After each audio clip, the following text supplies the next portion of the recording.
নমস্কার, শুরু করছি আজকের সংবাদ।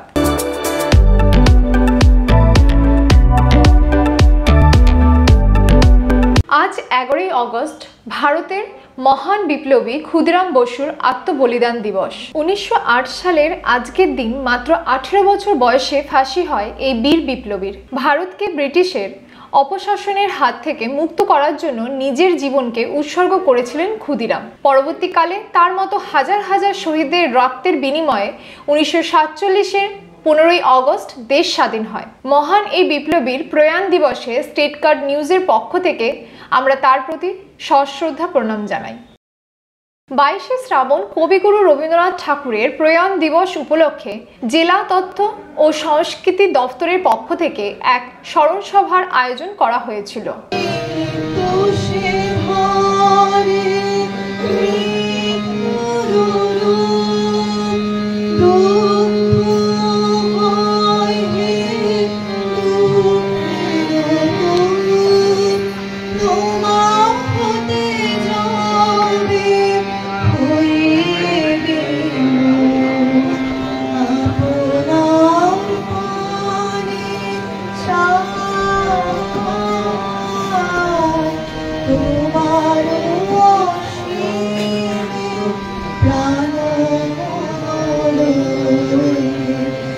মাইনরিটি দপ্তরের সভাকক্ষে আয়োজিত এই অনুষ্ঠানে উপস্থিত ছিলেন বর্ধমান উন্নয়ন পর্ষদের চেয়ারম্যান উজ্জ্বল প্রামাণিক, বিধায়ক অলোক মাঝি, জেলা পরিষদের মেন্টর মোহাম্মদ ইসমাইল, জেলা তথ্য ও সাংস্কৃতিক আধিকারিক রামশঙ্কর মণ্ডল প্রমুখ। তারা প্রত্যেকেই রবীন্দ্রনাথের প্রতিকৃতিতে পুষ্পার্ঘ্য নিবেদন করেন। রামশঙ্কর মণ্ডল বলেন, কবিগুরুর স্মৃতিতে এই দিনটি তথ্য ও সংস্কৃতি দপ্তরের পক্ষ থেকে প্রতি বছর যথাযোগ্য মর্যাদা সহকারে পালন করা হয়। এবছরও সেই উদ্যোগ নেওয়া হয়েছে। এই দিনের অনুষ্ঠান একক ও সমবেত সঙ্গীত পরিবেশন করেন বর্ধমানের শিল্পীবৃন্দ।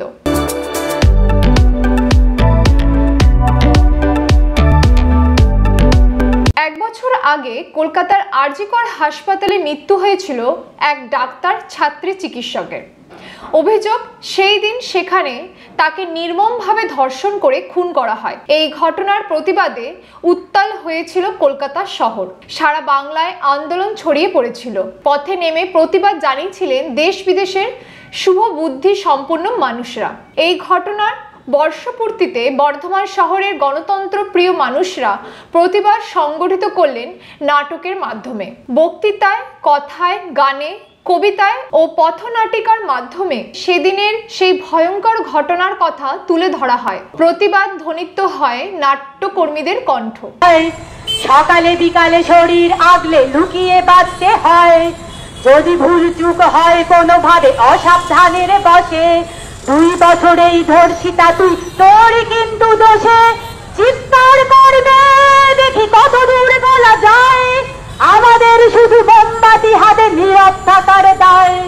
চিৎকার করবে দেখি কত দূর বলা যায়, আমাদের শুধু ধ্বজা ভাঙা রেখে এগিয়ে চলার দায়। আর মতন মরার আনন্দে 2 বাই 2 কাজলার মারণি ফন্দি, বাঁচার আশায় হাত হাতিয়ার মৃত্যুতে মন্দি, দুর্গিনা দুর্গিনা জমজমিতে সামলায়, ধার চকচকে খাবা দেখছো না হামলায়। বর্ধমান কার্জন গেট চত্বরে প্রতিবাদীরা এদিন আবারও অভয়া ঘটনার বিচারের দাবি তুলে ধরেন। বিচার না পাওয়া পর্যন্ত তারা প্রতিবাদের পথে থাকার কথা জানান। কালো ব্যান্ড পরে এদিন এই অরাজনৈতিক প্রতিবাদ মঞ্চে সামিল হন বহু মানুষ। মোমবাতি জ্বালিয়ে অভয়ার প্রতি তারা শ্রদ্ধাও নিবেদন করেন।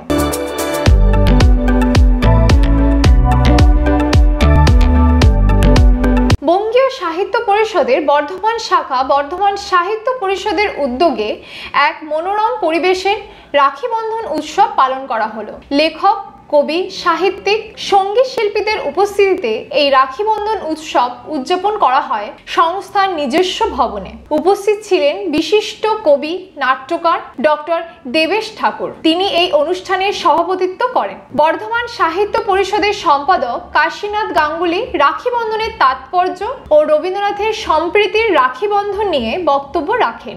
এছাড়া আলোচনাতে অংশ নেন সাহিত্য গবেষক বিদ্যাভূষণ ভট্টাচার্য, দেবেশ ঠাকুর, নিতাই মুখার্জি, কবি দীপেন্দ্রনাথ শীল, শিক্ষক মানব সরকার, প্রণব মুখার্জি, সঞ্জয় মণ্ডল, অধ্যাপক সুজিত চট্টোপাধ্যায়, সমাজসেবী ফজলুল হক, আইনজীবী সঞ্জয় ঘোষ, মেহবুব হাসান প্রমুখ। অনুষ্ঠানটি সঞ্চালনা করেন সুজিত চক্রবর্তী ও দেবনাথ মুখার্জি। সঙ্গীতে অংশ নেন করবী ঘোষ, রুবি আজমি, স্মৃতিকণা রায়, ডলি হোসেন, বরুণ মজুমদার, চৈত্র প্রামাণিক, মিঠুন চক্রবর্তী, শাশ্বতী ব্যানার্জি। কবিতা পাঠে অংশ নেন পার্থ সারথী চৌধুরী, মিতা মণ্ডল, বিষ্ণুপদ চেল, তাপস ভূষণ সেনগুপ্ত, প্রীতি বিশ্বাস, রথিন পার্থ মণ্ডল প্রমুখ। সম্মিলিত উদ্যোগে এই অনুষ্ঠানটি এদিন প্রাণবন্ত হয়ে ওঠে। বর্তমান সাহিত্য পরিষদের পক্ষ থেকে শুভ রাখি বন্ধন উৎসব আমরা উদযাপন করতে পেরেছি। এই অনুষ্ঠানে আজকে সভাপতিত্ব করবেন আমাদের অতি প্রিয় কার্যকরী সভাপতি এবং আমাদের সকলের এবং বাংলার গৌরব দেবেশ ঠাকুর মহাশয়। নাম আমি এটা তো বলবেনই, ওনারা আরও তথ্যভাবে বলবেন। আমি যেটুকুনি আমার অভিজ্ঞতা থেকে বলি, এই রাখি বন্ধনটা হচ্ছে সম্প্রীতির একটা বন্ধন। একসময় যে রাখি বন্ধন কিন্তু সাধারণত হিন্দি বলায় এই রাখি বন্ধনটা প্রচলন ছিল। আমাদের যেরকম ভাতৃ দেওয়ার পর ফোঁটা দেওয়া, ঠিক সেরকম রাখি বন্ধনটা এখন একটু বেশি রকম রাখি বন্ধনটা একটা চালু হয়ে গেছে, কিন্তু তখন কিন্তু এই রাখি বন্ধনটা ছিল না। বিশেষ করে বিভিন্ন হিন্দু রাষ্ট্র যেগুলো, যেমন নেপাল, ভুটান, বাংলাদেশ, বঙ্গল, এই সমস্ত দেশেও কিন্তু রাখি উৎসবটা পালন হয়।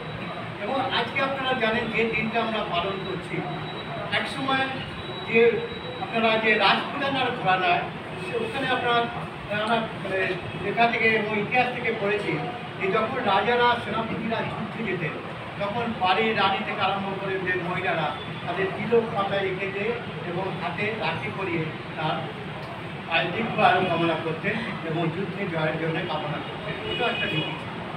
এরপর আমরা দেখছি 1905 সালে একটা সম্প্রীতির বন্ধন, যখন বাংলা বঙ্গভঙ্গের বিরুদ্ধে রবীন্দ্রনাথ ঠাকুর আজকে আমাদের সকলের কবি, তিনি বিশ্ব কবি, সে রবীন্দ্রনাথ ঠাকুর নাইট উপাধি ত্যাগ এবং সঙ্গে সঙ্গে হিন্দু মুসলিমদের সম্প্রীতির গান এবং হাতে হাতে রাখি বন্ধ, রাখি পরিয়ে সেই মিলন দিনটা আজকে আপনারা দেখছেন বিভিন্ন ধর্মীয় সংস্থান ছাড়াও বিভিন্ন রাজনৈতিক দলগুলো কিন্তু রাস্তায় নেমেছে, একটাই যে মানুষের কাছে পৌঁছানো। এবং এটা কিন্তু এটা একটা উদ্দেশ্য যে আমার ভারতবর্ষের বিভিন্ন ধর্মের মানুষ বাস করে।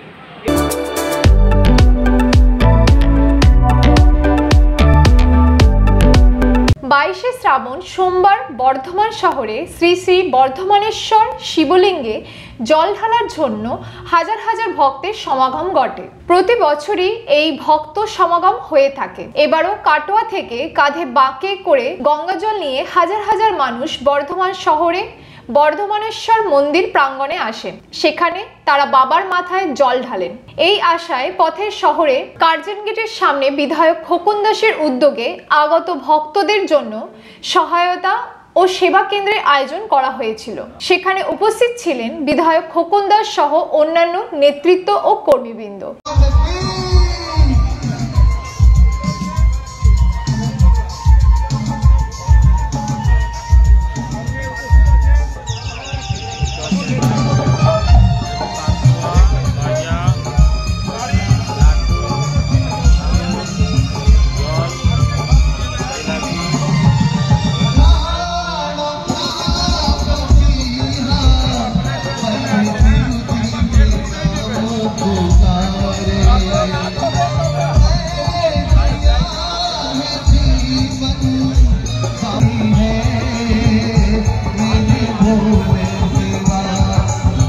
চলতি এই ভক্তদের হাতে তাদের পক্ষ থেকে মিষ্টি ও পানীয় জল তুলে দেওয়া হয়। চলার পথে এই ধরনের একটি সেবা কেন্দ্রে সুবিধা পাওয়ায় ভক্তরা খুবই তৃপ্ত।